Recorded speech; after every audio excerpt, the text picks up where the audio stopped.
呢個唔跌得㗎大佬。俾人叫錯名又或者寫錯名係一件好正常嘅事啊。不過我就係咁俾人叫錯又或者寫錯名，哪怕係幾年之前呢，我都記得一清二楚啊。點解呢？因為好笑咯。所以今部片就分享我俾人寫錯名又或者叫錯嘅名。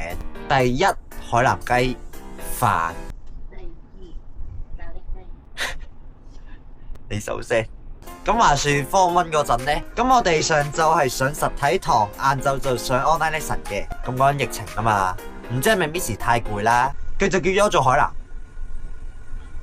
呢個都唔係最好笑啊，最好笑係突然間有個同學衝出嚟話海南雞，咁呢個名就開始傳咗出去啦，慢慢就演變咗海南雞飯啦。如果我係新加坡菜呢，我就係喇沙海南雞。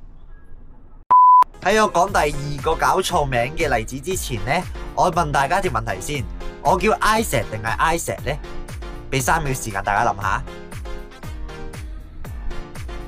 我係 Isaac 嚟嘅，咁我就係咁俾人搞錯呢個名 Isaac 啦。咁呢個好明顯就係串錯字噶啦，係咪？咁 Isaac 同埋 Isaac 又係同音嘅，可能一時間打錯又或者唔知係邊個 Isaac 而搞錯啦。我已經試過俾幾個人叫咗做呢個 Isaac 噶啦。咁我知有2個 Isaac 串法嘅，咁唔該大家記住，我係 Isaac， 唔係 Isaac，OK？第3，因為呢個有一堆雜名，所以呢 part 咧我就略略講我嘅錯名就算啦。咁係人都知我姓莫噶啦，我叫 Isaac 莫啊嘛，個莫咪就係我個姓咯。咁我試過俾人打咗做姓葉、姓黃，我唔知點解啦。不過姓黃有幾啱我嘅，因為我係中意黃色嘅。咁我名嘅部分咧就俾人叫咗做曉南、若琳。咁呢2個例子都係我嘅同班同學啦 ，OK？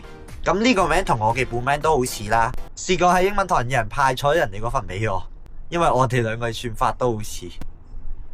咁呢個片就講咗我俾人叫錯又或者寫錯嘅名啦。當然咯，我係會食海南雞嘅海南雞。